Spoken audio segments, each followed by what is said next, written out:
acknowledgement. As we gather this evening, we pause to remember that in this province we live and work on lands owned by law, the unceded territories of the Wabanaki people, predominantly the land of the Mi'kmaq. May we live with respect on this land and live in peace and friendship with this people. We also recognize that African Nova Scotians, whose culture, heritage, and history have been, remain a key part of our province for more than 400 years. Thank you. With that, I'd ask for the approval of the agenda. Moved by Councillor Dorrington. I'll second that. Seconded by Deputy Mayor Peters. All in favor signify by saying aye. Aye. Opposed? Motion carried. Next on the agenda, we have an order to appear to consider an order to demolish 323 Washington Street. Is there anybody here to speak to this matter? Yes. Yes, go ahead. My name.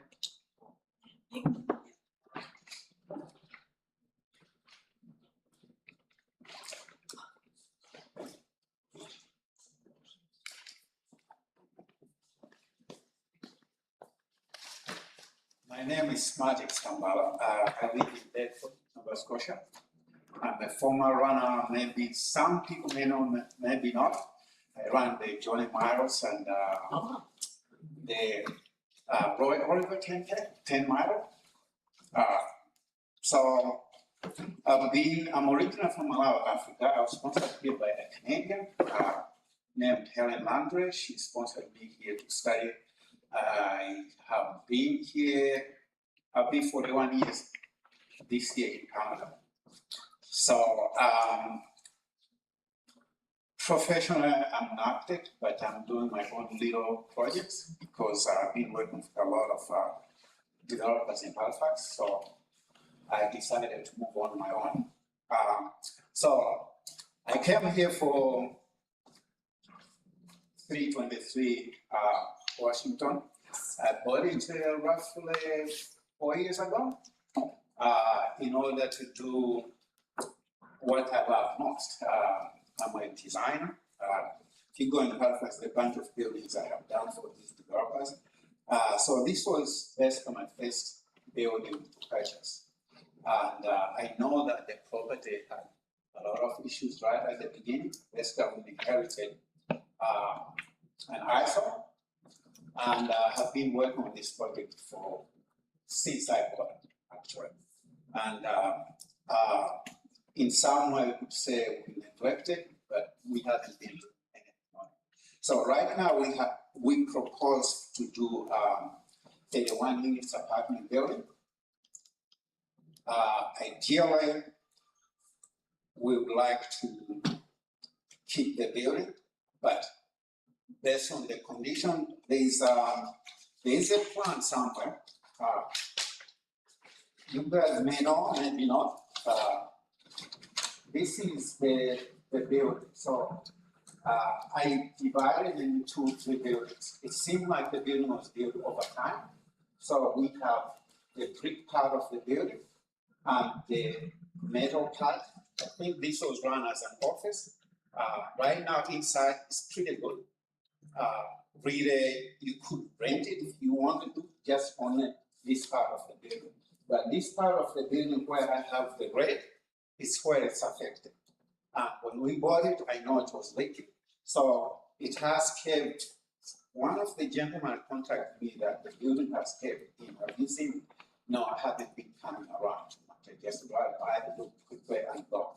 So this part of the building is affected. So always we knew that either would be demolished or fix the roof.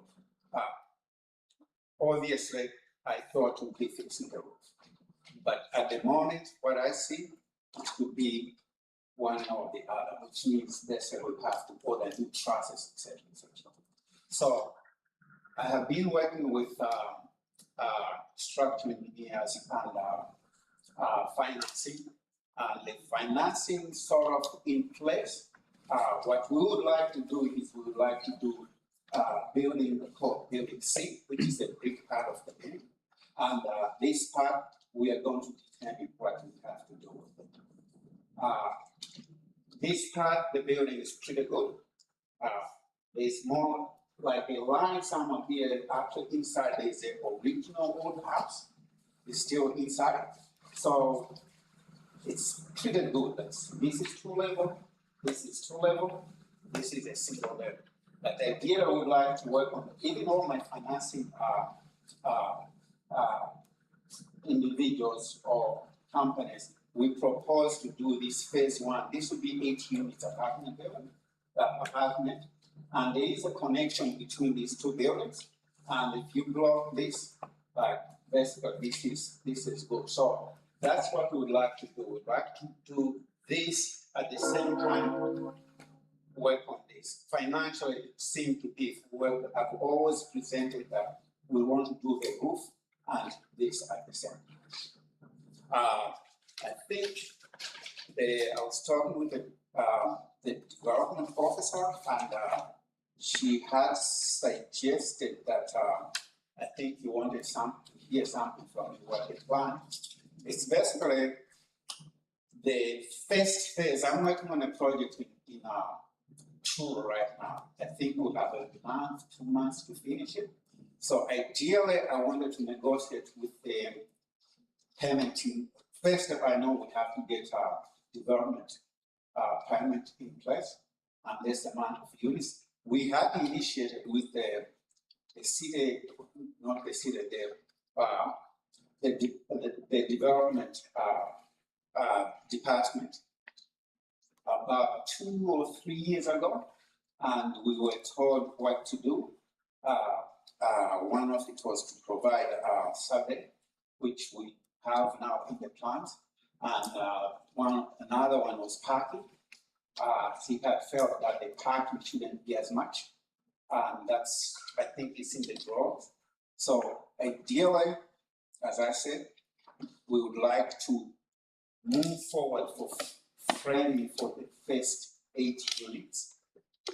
At the same time, work on the part that we have a problem. Basically, would be the entire roof. I know that part of the building, the roof was done. It's a metal roofing, the brick part of the building, and the brick part of the building, I don't see it being torn up. Thank you very, very much. I'm just wondering if, Kayla, would you like to make any comments before we have questions from council? Sure, I'll just make a few quick comments. SmartTex was in today and dropped off the fee for the development agreement application. Roland and I did start drafting the development agreement as we have the application now, and we have circulated to engineering just for comments on sewer and water capacity. So that has, just those initial conversations have been started and they're undergoing review. Perfect. Thank you. Is it okay if I ask council if there's any? Oh, Sean, sorry. Any comments? Oh, no, I'd rather see the building built up than tore down, honestly. These plants look great. So. Thank you. I'm only worried, is there gonna be a property management company kind of looking after the property, keep it clean and whatnot? Well, like, cause I'm assuming this won't happen. You're gonna be building for a while, right? It's gonna take a little bit. Cleaning, when you say cleaning, what do you mean? Yeah, it's like Right now? Well, Or, like when you get started, like, are you Oh. gonna have people around more just to make sure that? absolutely, Okay, absolutely. thank you. Yes. We'll take questions from council. Councillor McKenna. Mr. Tabella, thank you for coming today. How long have you owned the building? I have owned the building 3 point some years, but we have been working on the plans. I'm curious as to why you haven't proceeded with any plan up until the time would appear that you've been served to come here today, but nothing has been done really to the building since you've purchased it. We have been working on the plans and financing aspects of them. Okay. My other concern would be echoed with regard to there has been issues from our bylaw enforcement officer where there have been people breaking into the building, flopping, staying inside, going inside the building, breaking in.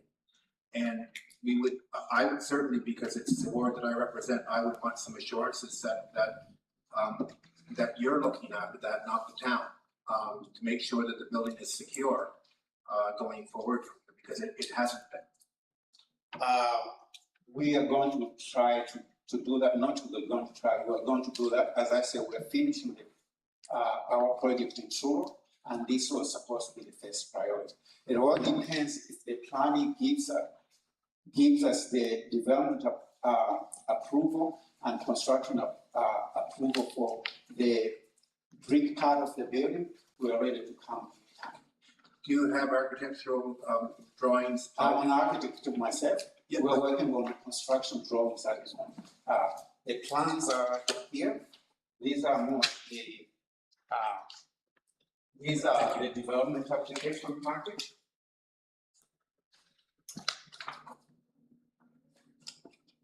And I can provide the floor plans as soon as possible because we have already done the floor plans as well. I'll echo what our bylaw enforcement officer, it would certainly be my preference to see the property developed. But I would encourage you to move quickly. This building is not in good shape, and it's not getting in any better shape the longer that you wait. I agree. Thank you. Councillor McDonald. Yeah, what time frame are you looking at for an extension on the demolish order? We think the first phase, which would be 8 units. By the way, we're going to have affordable housing. So we dedicated 6 affordable housing. We have been talking with the affordable housing in Halifax, and they detail us we have a green light for the financing. So the first 8 units, we think will take between 6 months to a year. So basically, if we were to grant an extension on the demolish order, how much time, because we would need the development agreement in place before construction. So what, maybe Kayla can help, what time frame would you be looking for an extension? Because once the development agreement was approved and construction started, then the demolition order would go away. Correct? Yeah, so I think right now, like for a development agreement timeline, we'd probably be looking at 4 months or so, just by the time we make it through our first reading, second reading, and that process. So that's just something to take into account when we consider this timeline. So is that what you'd be looking for, an extension for, say, 4 to 6 months? Yes, ideally, I would hope I can negotiate with them that we can start as soon as possible. Specifically, I know I've done a lot of these type of projects, much larger projects than this one, and I know that they have to take their time. There's a lot of things that they have to do from their side, the same as our side, structural, mechanical, electrical, etc., etc. Ideally, because this is not a new building, I would think that the construction of that first part of doing the roof should be able to be done faster. If we're going to get a green light to start that first 8 units, I'll say 3 months. I'm just gonna make just one more quick comment.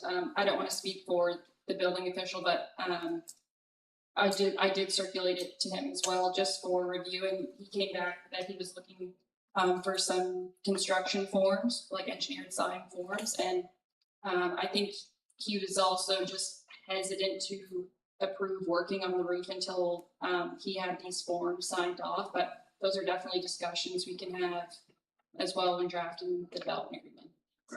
Thank you. Okay, Councillor Dorrington. Thank you for coming this evening. I guess I have a couple of questions. You said you're working on a development in Toronto now, that's partially or almost completed. Yes. Who's the we?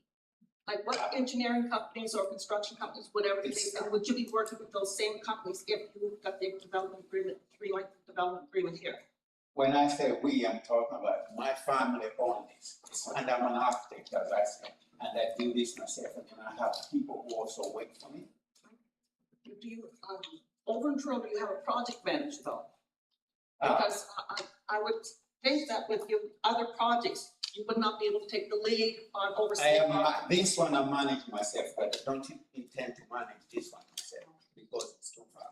most likely we'll have somebody full-time, either traveling here or local. Where is that project in Toronto? What address is that? It's on, it's a small project on 8. It was like another to be demolished. That extent, that's 8 McArthur Street. McArthur Street. It's a best for a 4-bedroom, 5-bedroom, 4-bedroom, 5-bedroom. I finished another one in Windsor 6 months ago. Thank you. Go ahead, Councillor And Dorrington. my second question, you're looking at developing the other part of the building. The first part, you're going to put in 8 units, Yes. and 6 of them are going to be affordable housing. No, overall, there's only 6 will be affordable. Six will be affordable housing, Yes, and that's for the whole entire. the entire 31 unit 6. And at that time, how many total units are you planning on putting in that development? 31 total. 31. 8 phase 1, phase 2 would be, we're thinking of separating the 3 buildings, but it all depends on finance. It seemed to work better to do the first 8 units and probably take the other part. Is there parking put possibly, because I know exactly where the building's at, and assuming that each one of those 1-bedroom units have a park. That's a lot of cars parked in that particular area, so that could be something to consider. We do have the plans, as I said. I think the bylaw was 1.5 per unit, and he had said to us, I think I want to see only 20 parking spaces. I think I have probably 35, I don't know, but it's in the, you actually keep this, it's in this document, how many parking. I have, originally had 45 parking spaces, but I think we have reduced them to 30 or somewhere around there. I think she might have the right, this smaller order pocket. Thank you very much. Go ahead, Councillor McDonald. Thank you for coming this evening. My question is just surrounding your financing. Is your financing in place for the entire project, or is it going to be approved by phase? Entire project. Okay. Obviously, they give you X amount for this phase, X amount for that phase. That's the process. Exactly, but the overall project has been approved Yes. financially for the entire project, for the entire 31 units. Yes. Are there any further questions? Thank you very much for that. And what we'll do now is I'll ask council if you're prepared to grant the timeline for work to achieve Smartex's proposed development project.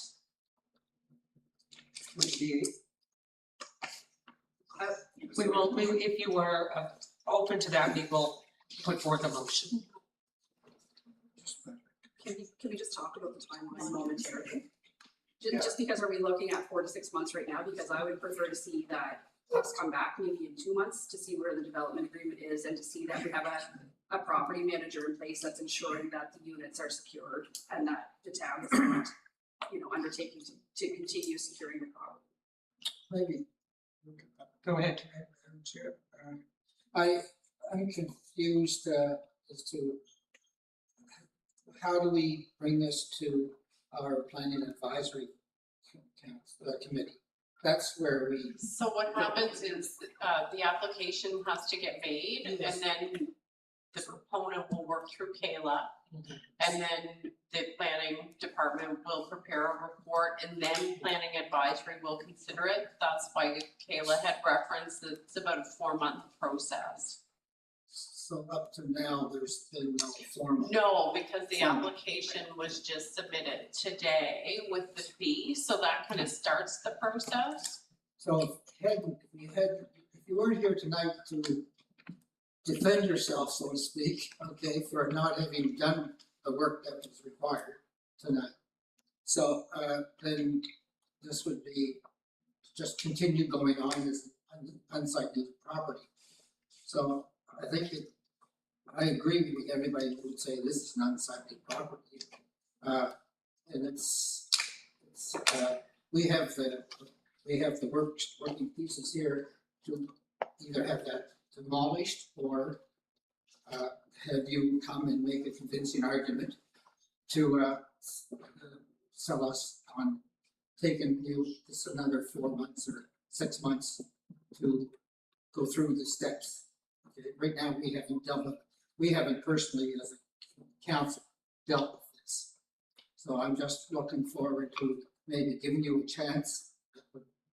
But it's kind of iffy, okay, from what we've heard tonight. Just to clarify, yes, we did receive the order to demolish in this council package. This has come in since that has been made. So it was presented this evening, the possibility or the suggestion of a development agreement, which has happened today. So now what our role or job would be to determine whether we are going to provide the extra time for our planning committee, our planning department to work through the process. And as you know, with other development agreements, if there is a timeline involved, which is, as Kayla provided for us, a 4-month sort of timeline. So I guess what we're asking for this evening is if council is interested in making a motion to approve that extra timeline. I'm prepared to make that motion. Okay. Subject to the conditions that the building is secured safely from other people and that it be maintained by the owner. And if we have continued issues, I believe that we should have the right to rescind that. I am concerned, frankly, that you purchased the property, you've owned it for 3 to 4 years, you've done nothing with it until you got a letter from the town saying we're going to tear it down. And I know you've had other projects, and I'm glad you came here this evening. But my concern is that we have an unsightly property, we have an unsafe property right now.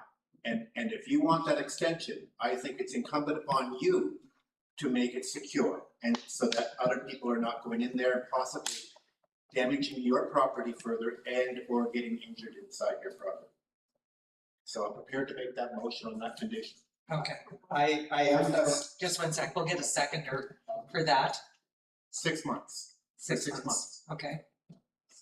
Do we have a seconder? Pardon me? I second it, but I also have one. Yes, yeah, so it's moved and seconded. Moved by Councillor McKenna, seconded by Councillor Dorrington. Are there questions on the motion? Go ahead. The question I have is if there's a 6-month delay, then you're looking at starting to build in the winter? Yeah, Because that's what your time frame is going to take you to. Well, if not next spring. I mean, right now we're summer, and if we delay this process until at least October, and then you're looking into your winter months, which causes construction costs, et cetera, to go up. So Yes. it could very likely be not until next spring that you break ground and start to do some work onto it. first of all, I'm not sure the gentleman read first. Councillor McKenna. Oh, Councilor McKenna, that I understand your concern, and I do understand the concern for everybody. It was never the intent, but just before we even closed, we did discuss with the development officer. We started working right at that time. And this is my biggest big building. The financing process is not that easy. And so we have worked on that. My hope, and I seriously mean what I'm saying, maybe you can help me with the permitting process. I do really hope that we can negotiate that between the development and construction. I'm willing to submit the construction drawing soon. So as soon as the development approves, we can move to construction on that first part of it as soon as possible. I honestly did not think, because it's existing building, I'm used to doing like 200 units, 50 units in Halifax. The cost of the development is normal for a new building, but because this is existing, I was hoping that we can bypass some of the loopholes in order to start the first phase And I know that the 31 units have to be approved first before, but I'm hoping we can work simultaneously both ways, both the construction, so we can start the 80. I do not want to go for 6 months to start the 80 units. That's basically the bottom line. We would like to come here maybe 3 months if possible, but that's them have to make the decision. So in terms of starting the project, it's based on when the decision is made. But, yeah. Okay, this is our CAO. So with respect to the process, so you've started the process with Kayla today. So, It's actually submitted, it's. well, it doesn't start till you A submit few all the weeks ago, paperwork. but the and- check was submitted. But it doesn't start until all of the Yes, paperwork yes, and the yes, I submission of the fee is made. So essentially, you've started the process today. So as they go through the review and prepare their technical review for consideration for the Planning Advisory Committee, which would be really the next step, that it involves all of the parties at this table and our citizen representatives. So they'll review that application. Yeah. And then they'll determine if they're going to recommend for first reading. And then if it goes through first reading, then a public hearing takes place. And then if it's successful through the public hearing, then the second reading would take place, and then there's an advertising period, and then you could start. So depending on the feedback that may come from the building inspector with respect to the roof trusses, et cetera, then there may be a means to do a permit just to do that work specifically and Yes, not the yeah. conversion of the property. So we have to see it really as two different files. But what council needs to understand is your commitment around meeting the timeline for that 6-month extension. So what will you do to provide assurances that the building will be secure? It'll be regularly monitored on a weekly basis to ensure there's been no intrusion into the property, be well maintained outside, etc. So that's what council's looking for this evening.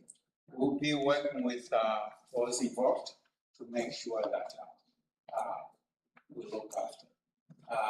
Every time I've gone there, I've never seen where it was occupied. I was in that unit there. I did not see any sign that somebody has been. Since last time we removed the wall, drywall, that's it. It's still intact the way it was. So if we're called with citizen complaints, then we have to investigate. But if there is activity, then consideration may come back on the table that demolition order to appear, and then that extension may be withdrawn. So there has to be a lot of onus on you to adhere to the timelines and provide assurances to council, and then be successful in meeting the timeline.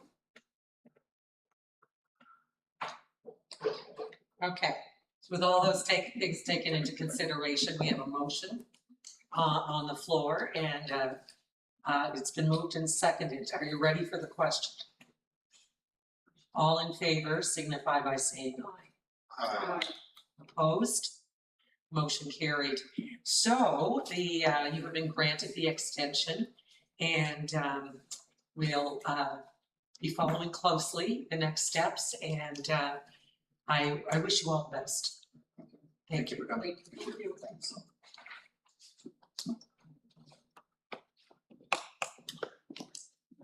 Thanks, Gary. Okay, we're going to move along, and I'm going to ask for the approval of the minutes of the meetings of. We did okay, number 4, do it as a whole then. So approval of the consent agenda, which includes the minutes and also the proclamations. I so move. Moved by Deputy Mayor Peters, seconded by Councillor McKenna. Any questions on the motion? All in favor signify by saying aye. Opposed? Motion carried. We move on to the reports. The Committee of the Whole report. I'll move that we approve the committee of the report is supported. Moved by Councillor Jessica McDonald. seconded by Councillor Dorrington. Are there any questions on the motion? All in favor signify by saying aye. Aye. Opposed? Motion carried. The finance report, Yes, your worship, I would move that we accept the finance report as circulated. moved by Councillor Fraser, I'll second that. seconded by Councillor Joe McDonald. Any questions on the motion? All in favor signify by saying aye. Opposed? Motion carried.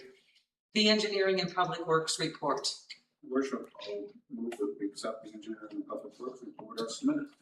moved by Councillor Joe McDonald, seconded by Councillor Jessica McDonald. Any questions on the motion? Go ahead. Thank you, worship. I know, through to, our town engineer that the project for the Ward 1 ramp was awarded in June of 2025. We're now 13 months later and 0% of that structure is complete. In light of this information, I would like to make the motion that the town engineer prepare a costing to construct the ramp out of concrete and report back to council at the next meeting. And I'd like to do that motion. Would you like a response from the, Sure. the engineer first? Your worship, Yes, Councillor go ahead. McKenna, that's something that we certainly can do. I will provide council the information on alternative materials. We would still have to have some kind of steel or aluminum hand railing. So obviously there's still some steel involved in, even if it is concrete. And I appreciate, you and I have had several discussions on this, sidebars on this, and I appreciate you going down to find out how little was done on the project, not how much. And I do appreciate your efforts to try to move this along. And I think we have to look at other alternatives at this point, and that's why I'm making that motion at this point, so that we formalize it and that it's recorded in the minutes that we are really disappointed with the contractor in this matter. Understood, Councillor McKenna. Thank you. Okay, it's been moved and seconded by Councillor McKenna, seconded by Councillor Dorrington. Are there any further questions on the motion? All in favor signify by saying aye. Aye. Opposed? Motion carried. Okay, within that motion to approve the report, are there any further questions on the engineering and public works report? All in favor signify by saying aye. Aye. Opposed? Motion carried. The solid waste report, moved by Councillor Dorrington. Moved by Councillor Jessica McDonald. Any questions on the motion? All in favor signify by saying aye. Aye. Opposed? Motion carried. The police report, moved by Councillor Dorrington, Second that. seconded by Deputy Mayor Peters. Are there any questions on the motion? Go ahead, Councillor McKenna. I'm not sure if it's under this report or whether it be a separate item, but I'm wanting to discuss or ask questions regarding the recommendation to council on non-enforceable traffic signs. I think that's in the committee of the whole, isn't it? It is, yeah. I will defer to that Yeah, time. thank you. Are there any further questions on the report? All in favor signify by saying aye. Aye. Opposed? Motion carried. The community development report, Issue of move that we accept the community development. moved by Councillor Joe McDonald, I'll second that. seconded by Deputy Mayor Peters. Are there any questions on the motion? All in favor signify by saying aye. Aye. Opposed? Motion carried. The business development officer report, Your worship, I'll move that we accept the business development officer's report as submitted. moved by Councillor Joe McDonald. Moved by Councillor Jessica, seconded by Councillor Jessica McDonald. Are there any questions on the motion? All in favor signify by saying aye. Aye. Opposed? Motion carried. Fire report and fire inspection report. Yes, your worship, I move that we accept the fire report and fire inspection report is circulated. Moved by Deputy Mayor Peters, seconded by Councillor McKenna. Are there any questions on the motion? I just have one Go ahead, question. Councillor Jessica McDonald. Chief White, I can't say for certain that I've taken notice of all of the EHS assist calls over the last number of months, but I did notice this month's other days at 58. I'm just wondering if you can clarify for us when the fire department is called, under what circumstances are the fire departments called for an EHS assist? Thank you, Go ahead. Councillor. Thank you, Councillor McDonald. So we have different levels for response through EHS, depending on what level training and what type of response you want to provide to the community. We are the level 2 response. So what we do is cardiac arrest, mass trauma, and motor vehicle accidents is what we're responding to. So if it comes in as cardiac arrest, motor vehicle accident, difficult breathing, those types of incidences are what we're responding to. Sometimes even if the ambulance is more than 15 minutes away, they'll send us as well, just for the time frame as well. Kind of plays into that, and that's why we have a little more of an increase in our response for medical assist calls to EHS. And it's my understanding you'll assist with like a lift assist as well if they need more manpower to move a patient or.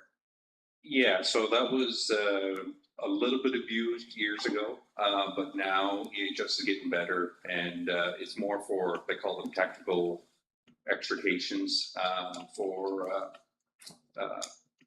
narrow stairwells in some of the older houses, maybe the size of the person, maybe their health conditions require the extra assistance into safely moving them out of the property and into the ambulance. And what about overdoses? Overdoses are classed sometimes as medical cardiac arrest, shortness of breath, so we are responded to those as well. But So when they would come in as cardiac arrest or they would come in as an overdose? they usually come in as cardiac arrest. Okay, so you wouldn't know until you got there whether it was overdose or drug related? No, we don't know until we get on scene, and then that's why we send both operators, full-time staff operators, to these calls as well for our own staff safety. Same and similar to the police, sending multiple patrol officers to a call for their own safety, because again, you're not sure what you're going to just from a phone call. Yeah, perfect. Thank you. Councillor McKenna? Chief White, is this a procedure, the procedure you just mentioned, and thank you for that, because I had a similar question about that. Is that a provincial procedure, or is that our own in-house on that? So the levels, just a correction for Mr. McKenna. Is it your level you're discussing? Yeah, we're going out to calls with EHS and the like. Is this a provincially mandated procedure, or is this developed to suit our own needs here? So the level status is set up by EHS. So there are some rural fire departments that don't have the training in that, so they don't respond with EHS to any calls. And it's also pertinent that it's a level of service, so it's actually, with the new modernization of fire services, it'll be a level of service determination by council. Thank you. Any further questions? Yep, go ahead, Councillor Fraser. Yes, Fire Chief White. I have some concerns about the number of false alarms. This is a record of 10 false alarms in 1 month. I see some of those for the usual Aberdeen Hospital call. Okay.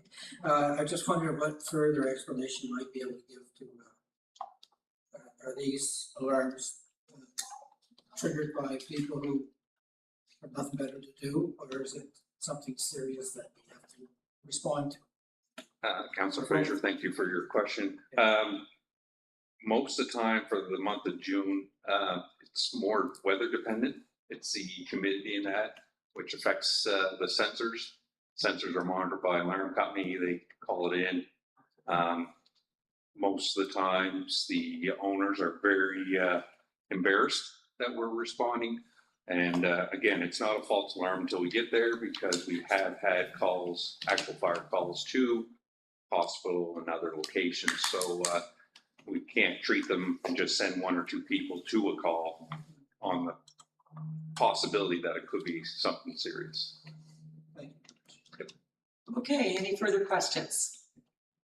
All in favor, signify by saying aye. Aye. Opposed? Motion carried. Thank you, Chief White. The building report, Your worship, I'll move to accept the building report. moved by Councillor Joe McDonald, seconded by Councillor Dorrington. Are there any questions on the motion? All in favor, signify by saying aye. Aye. Opposed? Motion carried.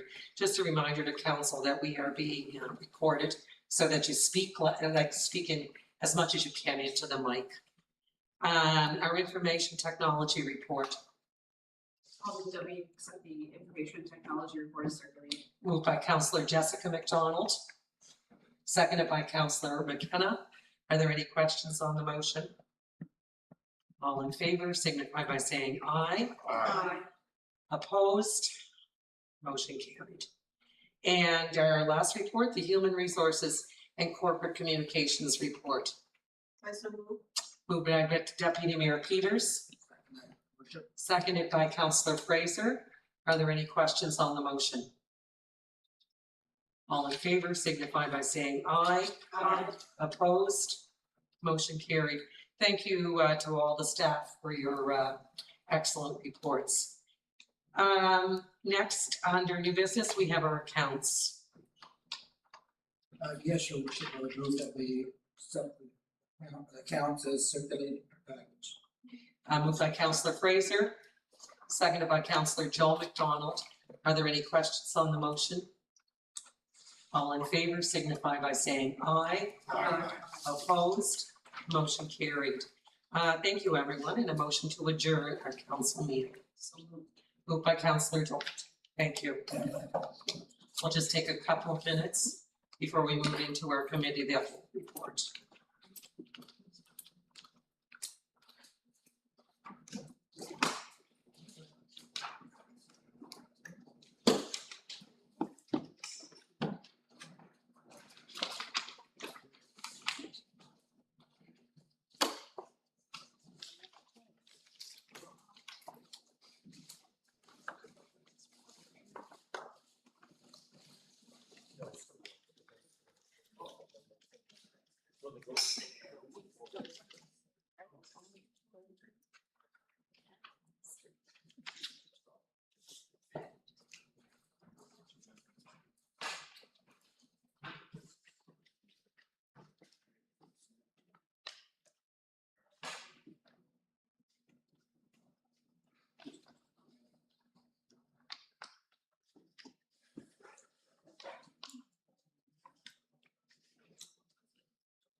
Okay, I think we can get started. Councillor Tuttle should be returning soon. We'll start with the approval of the agenda. Moved by Councillor Dorrington, I'll second that. seconded by Deputy Mayor Peters. All in favor, signify by saying aye. Aye. Opposed? Motion carried. On to matters for senior staff. We have memos for information from our police chief. The memos include the Atlantic Chiefs Conference, the Atlantic Hate Crime Network, Bill C-14, Bail and Sentencing Reform. Bill C-8, Combating Hate Act. Bill C-16, Protecting Victims Act. Health Canada National Wastewater Drug Surveillance, and the Nova Scotia Drug Toxicity Trends. An amount of excellent reading, a great deal of information, and I'm going to ask for you to approve the memos as receive the memos, sorry, as a whole. I would so move you. Just moved by Councillor McKenna, seconded by Councillor Fraser. Are there any questions on that motion? Okay, all in favor, signify by saying aye. Aye. Opposed, motion carried. Thank you very much for that. Really important information and well done. Next on the agenda.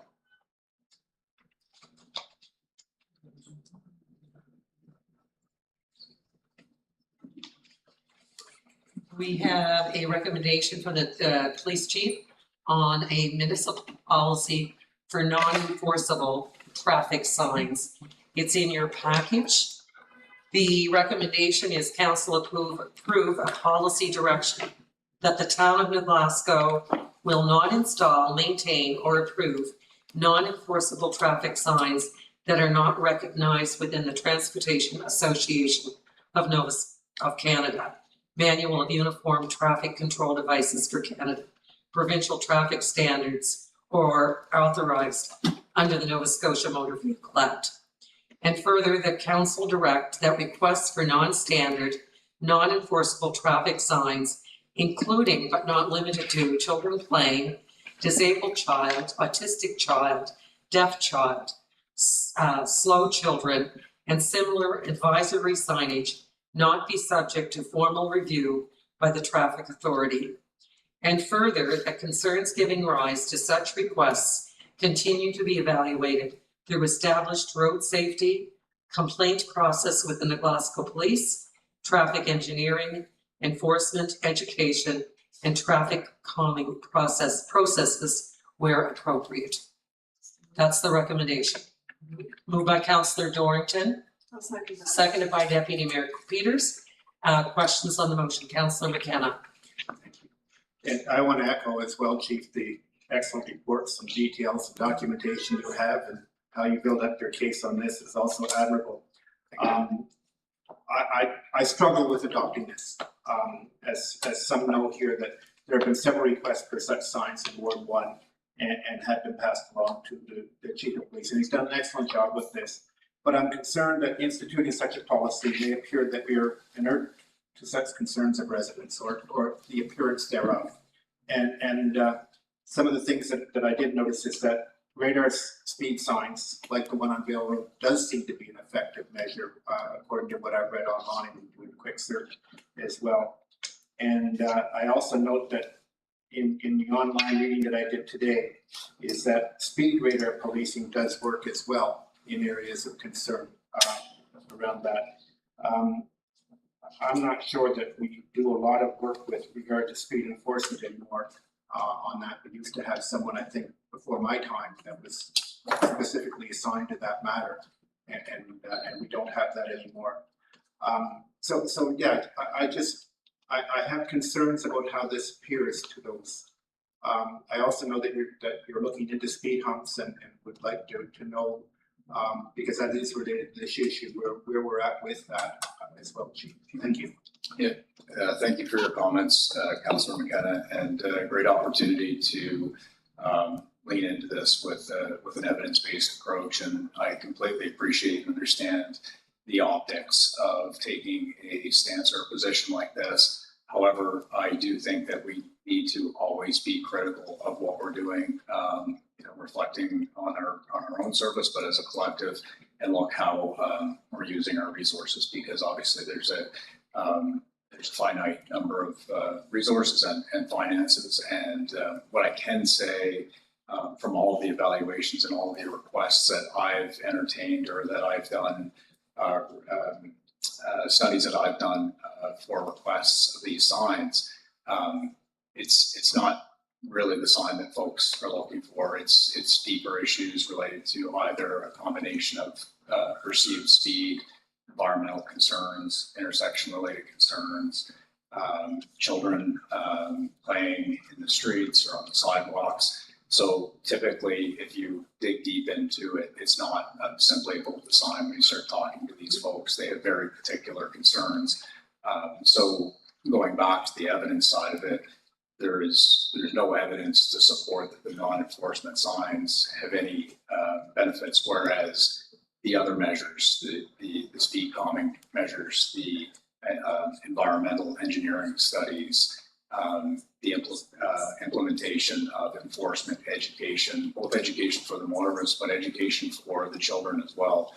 We know that children are going to be in the streets, so how do we teach them to be defensive and be responsible while being in the street? We're never going to stop that. So this may, on the surface, may look like taking an easier path, when in fact it's actually taking a more difficult route, because when these complaints come in, we're going to have to dig deeper, and we're going to have to take a multi-layered approach to whatever the concern is, whether it's speed or pedestrian.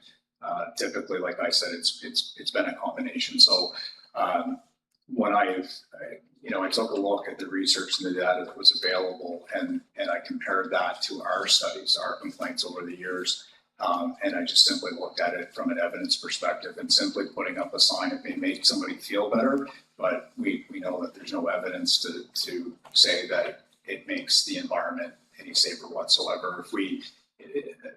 Quite essentially, if we want to change behavior, then we have to change the environment, and we have to look much deeper, and that's really what this policy is about. Recommendation for policy, sorry.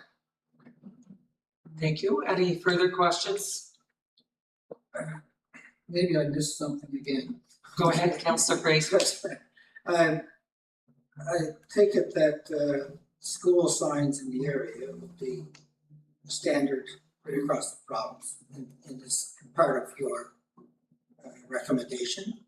That's correct, Councillor Fraser. So they are enforceable signs. So if we look at those signs, they're designated under the Motor Vehicle Act. They're reduced 30-kilometer zones. Those are enforceable.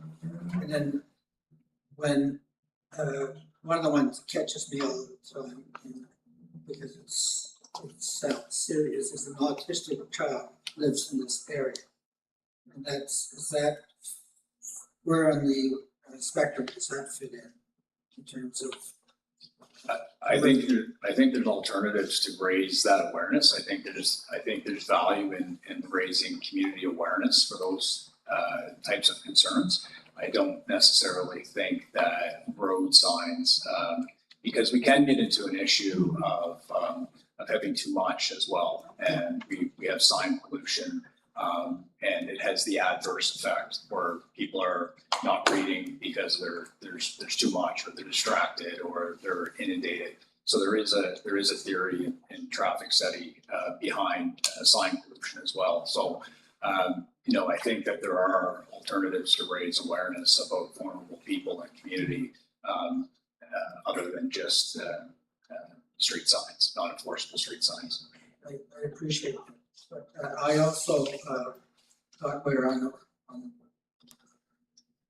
working towards having speed bumps, which I have taken notice of. It wasn't just one place in Nova Scotia, it was all kinds of parts of neighborhoods in the metropolitan Halifax area.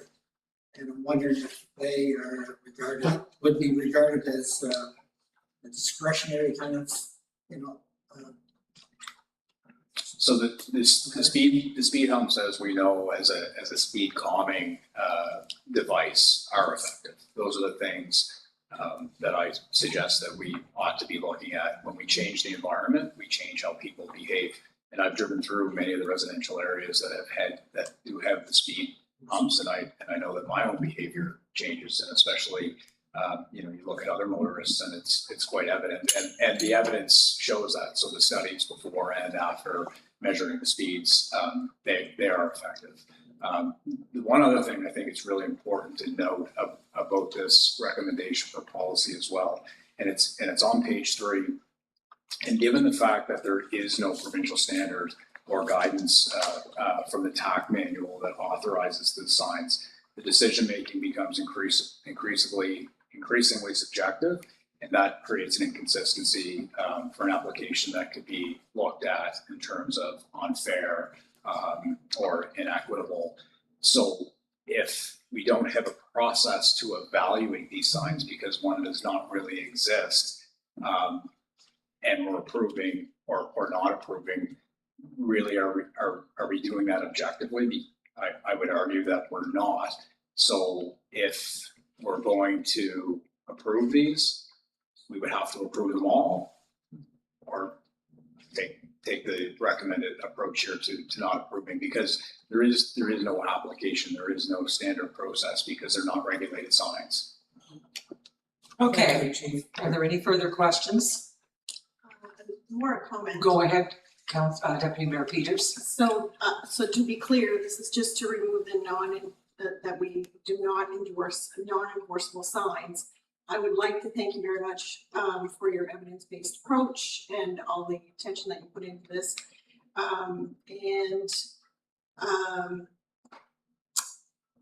That's it. Thank you so much. Thank you. Thank you for that. Okay, I think we should be ready to vote. All in favor of following the recommendation? Aye. Opposed? Motion carried. Thank you very much for that. Thank you. Yes, go ahead. Sorry, can I just add to that? You go I lost my train of thought. Chief Mail, I just want to say that I really do appreciate your educational approach that you take with our residents and by all of the officers. And I think that's one of the things that you were pointing out. So I appreciate that. Thank you. Thank you, Councilor Peters. Thank you. Moving on to the next recommendation from the Assistant Director of Engineering and Public Works. And the motion is to formally approve the recommendation report for the tender award that we had, I guess I'll read it, for one new model for wheel drive, regular cab and dump box and lift gate contract awarded to Highland Ford Sales in the amount of $129,269.70 as a successful proponent to provide a new series truck with dump box and lift gate for the town of Glasgow Public Works Department, using funds from the town of Glasgow approved 2026-2027 general capital budget. Your worship, I'll move that we accept the recommendation as it is already in our 2026-2027 general capital budget. Moved by Councillor Joe McDonald, seconded by Councillor Dorrington. Are there any further questions on the motion? All in favor signify by saying aye. Aye. Opposed? Motion carried. And finally, we are going to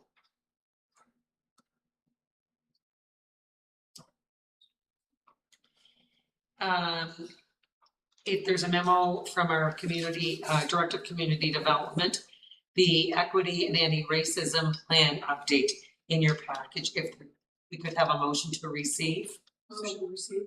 Moved by Deputy Mayor Peters, seconded by Councillor Dorrington.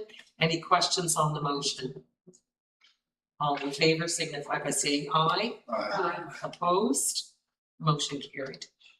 Thank you, everyone, for that.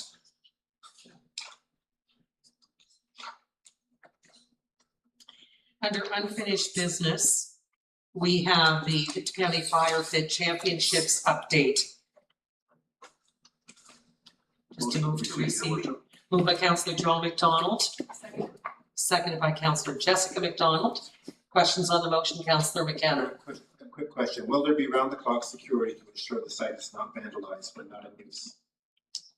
Yes, that was covered on page, I think it was in the narrative. They have, all the fire departments are taking turns and they're providing 24/7 coverage. Thank you. For I missed that. Sorry about that. Any further questions? All in favor signify by saying aye. Aye. Opposed? Motion carried. Under committee reports, we have a memo from the Victor County Transit Authority. Motion to receive, your worship. Moved by Councillor Joe McDonald, seconded by Councillor Dorrington. Any questions on the motion? All in favor signify by saying aye. Aye. Opposed? Motion carried. Next, we have the County Shared Service Authority update, moved by Councillor Jessica McDonald, I'll second that. seconded by Deputy Mayor Peters. Are there any questions on the motion? All in favor signify by saying aye. Aye. Opposed? Motion carried. A memo on the mayor's, with a mayor's and warden update, Motion received. moved by Councillor John McDonald, seconded by Councillor Dorrington. Any questions on the motion? All in favor signify by saying aye. Aye. Opposed? Motion carried. Thank you for those memos. Next on, we have questions by members. And the Chestnut Street, Parkview Drive, Abercrombie Road, Councillor Jessica McDonald. Yes, we had a citizen request, well, we've had several, Councillor McDonald and I, over the last number of months concerning this particular area, and we have been relaying to the citizens, concerning the warrant system and budgetary restrictions regarding a crosswalk over Abercrombie Road. But we did have a needed in the area of Chestnut Street. And so I just want to thank Chief Leal for getting that together so quickly. And I'm just wondering, Chief Leal, if you might be able to just give us a quick overview of that report for those watching, those that can go back and watch the response. Yes, for sure, Councillor McDonald. So really two main issues, if you will, speed related, along with pedestrian concerns on Chestnut. So I looked at that separately from the request for the crosswalk on Abercrombie Road, which isn't new. So looking at starting with the described excessive speeds on Chestnut, I installed our traffic data collection device, I believe, on the 15th, maybe. I think it was around the 15th. It's still up, so we'll leave that up for a period of 14 days. We'll take that down, we'll extract the data, and I will present that as a follow-up to council. And that will be very similar to what you've seen in other recommendations. So you'll see volume, both directions. You'll see average speeds, you'll see peak speeds, all of those things that we'll need to qualify what the speed of the vehicles looks like in that area. If it is identified that speed is a concern in terms of illegal speeds, what we'll do is we'll look at when that's occurring, so we can take an intelligence-led approach to deploy resources, when the speeding is happening, so we can use enforcement as a deterrent and as education as well. So we'll wait to get that data back. Another data set we look at is police occurrence data. So I pulled the last 30 plus months of police data, and we had 2 motor vehicle act occurrences in that area. So one was a collision that was at the intersection of Wren and Chestnut Street. Speed was not related, it was more driver intention or distraction. And the other was an insurance related matter, so not speed related. So we don't have the data there to suggest that there is an issue with collision that may suggest environmental design or engineering. I'll let Earl comment on that, but I did a site assessment myself when I went over to install the data collection device, and I don't see any concerns with the current configuration of the intersection.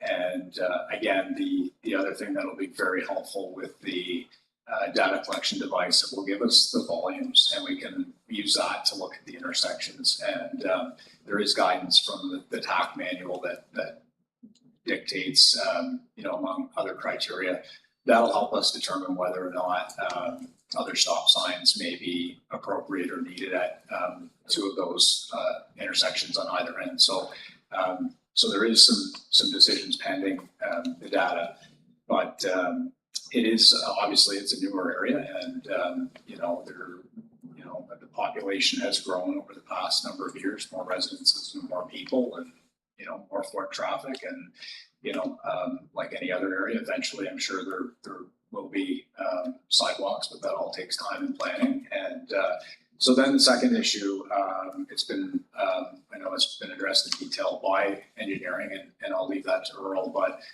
my concern, and I think it's a shared concern, is the fact that there is no current sidewalk connecting Abercrombie Road. So there's no base there, there's no sidewalk. You have essentially a street. If you were to put a sidewalk in today or a crosswalk in today, it would take you to an existing crosswalk across the street on the east side of Abercrombie Road. But there's nothing there to connect people coming across. You have people landing on somebody's lawn or in the middle of the street. So that's an obvious safety concern. So something else that can be addressed with planning and budgeting and those types of things. There was one other recommendation, and I partially covered it. I believe they were. I believe the complainant had talked about near misses or near collisions at the intersection and hearing horns and things like that. So, like I said, we don't have the data to hold that up, and hopefully, in terms of police complaints and occurrences, and once we take the device down, we'll be able to look at the volume. But simply implementing stop signs as a speed controlling mechanism is not recommended. In fact, it can have adverse effects, and I've outlined that in the report as well, and why we shouldn't be looking at using stop signs to calm speed, if speed is an issue, but we have to qualify that first. Excellent. Thank you so much. Earl, did you want to speak to the crosswalk? Again. Again? Your worship, I don't have a whole lot to add. Chief Leo has certainly covered this topic very well. The issue with having you need a sidewalk to convey people. So even from an accessibility point of view, we have to be careful that we're not creating a crosswalk that lands on a blob of concrete that then goes nowhere. The other thing is if the sidewalk and a crosswalk is warranted after we get the proper data, then that is certainly a budget item that we must cost, but it also must be evaluated with all the other priority sidewalks that we have in the town of New Glasgow. I look at Westville Road, for example, a very busy arterial approach. Yes, there's a sidewalk on one side, but we routinely see folks coming from the mall or from the superstore walking along a dirt area. So it's a balance. We have to look at the risk to the public, the amount of vehicles on that particular street and what the classification of the street is.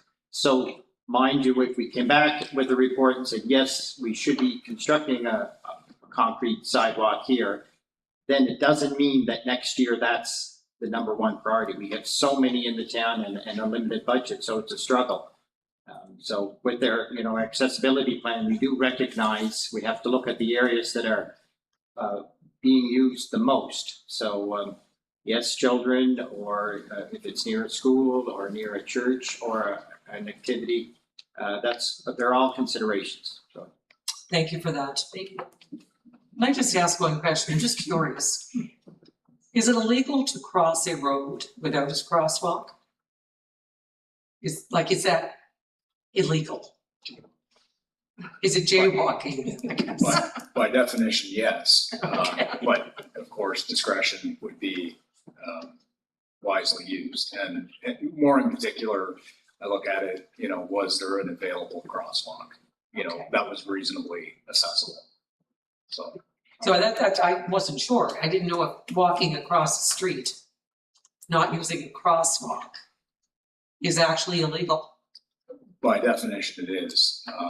But I don't believe there is an element of an available alternative. I don't believe that's in the fine print or in a case law or anything like that. But I just think you're crossing the street to visit your neighbor. Right. Anyway, just curious. Thank you for that. Go ahead, Jim. It looks from your notes, Chief Leo, that you installed a device on July 8th. July. So we'll be coming up to the 14 days pretty quick, so we should have that data available, the complete data. I'm hopeful to be able to pull that device down this week, and I can circulate, I will have that well before next council meeting, so I can have that available if folks would like to see it before That that. would be helpful if you. Yeah. Absolutely. Thank you. Thank you. Councilor McDonald, any further comments, questions? Thank you very much. Okay, we're gonna move on to new business. We have in our package a letter from the town of Stellarton to Minister McLeod. Yes, Your Worship, move that we, motion received. Moved by Councillor Joe McDonald, seconded by Councillor Dorrington. Any questions on the motion? All in favor signify by saying aye. Opposed? Motion carried. We have a letter from the Riverfront Jubilee Society. It's a request for exemption to the smoking bylaw.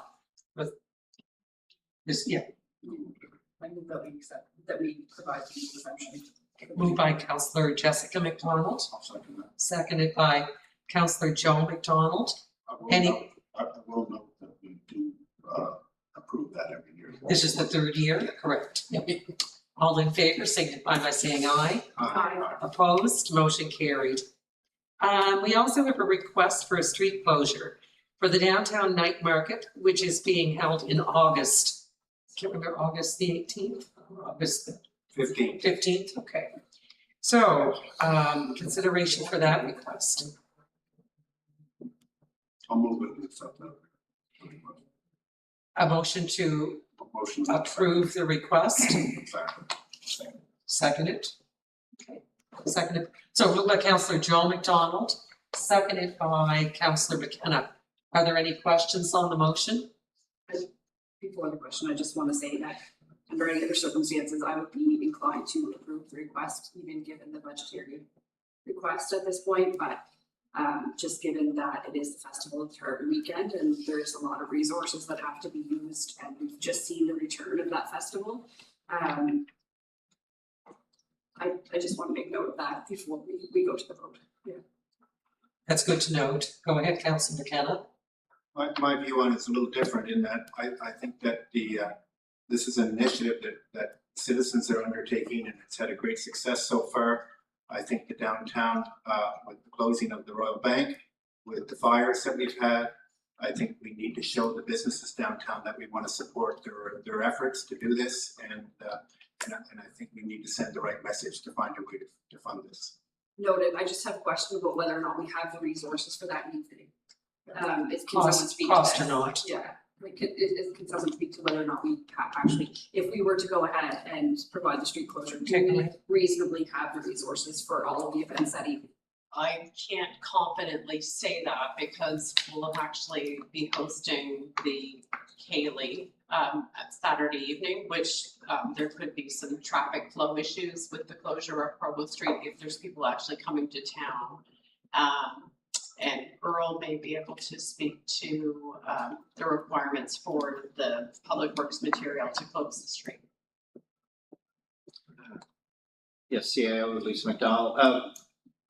I haven't seen the plan yet for what's involved for the Festival of the Tartan, so it's going to be hard to comment on if there's any closures that would impact that.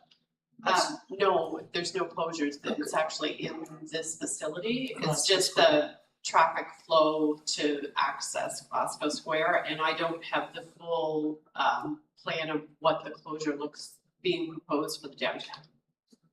Exactly. We'd have to see what the closure is required. Be similar to Art at Night, I would think, for this closure for the market. So it is a consideration to see what the impact on the square is. As far as the devices, Public Works does have the devices. When we did the Art at Night closure, there was staff that were at these barricades, and that is a big impact if that is suggested for this event. I don't see that as a requirement because this is not under the traffic control manual. It may be a requirement just for directional, if we have people from out of town attending the Festival of the Tartan concert. It may be for directional knowledge of the community. Yes, and so we should be, again, we should be aware of the impact to the surrounding streets, and the closure may look differently by the fact that we have to put more detour signs up, or at least educate the motorists where they can go. Go ahead. Thank you. I do just want to clarify that I do agree with you, Constable, Councillor McKenna. These night markets have Promoted. these night markets have seen a great deal of people downtown, and I do appreciate that. So I just want to say that any hesitation that I've had this far is not because I'm not in favor of the downtown market. I think it's a wonderful addition. I just want to also, I mean, we have Chief Leal to speak to this. So they've just recently had their second downtown market on Saturday evening. I haven't heard any report from that. I know the first report from our downtown community policing officer that without closing the street, there were no concerns. So I just was wondering what, if there was any information on Saturday night market. Thank you, Your Worship. Similar feedback to the first event, so relatively large crowd of people, no significant occurrences, at least from a public safety perspective. One thing I did want to mention about public events, in particular, if we're looking at street closures for events where we would see gatherings of folks that are going to be in roadways or areas that are accessible by vehicles, we have to be looking at that from a public safety lens as well. So how are we protecting, how are you mitigating that risk? Just looking at the domestic and international security threats in regards to large crowds of populations and vehicular assaults and those types of things. So we do have to be looking at it from a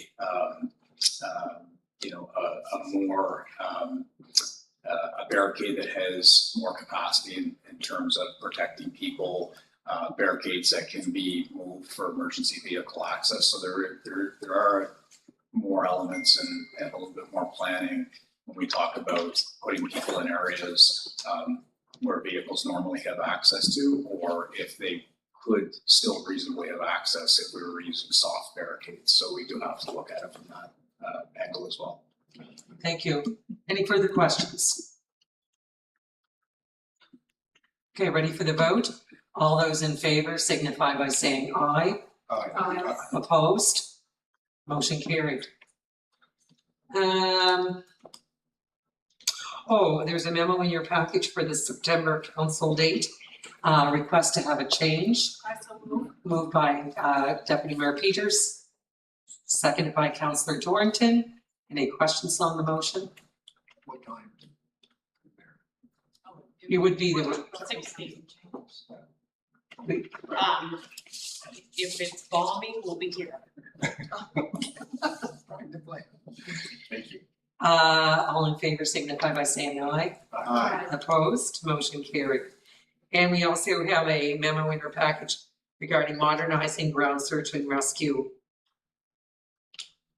Motion to see. Moved by Councillor Jessica McDonald, seconded by Councillor Joe McDonald. Any questions on the motion?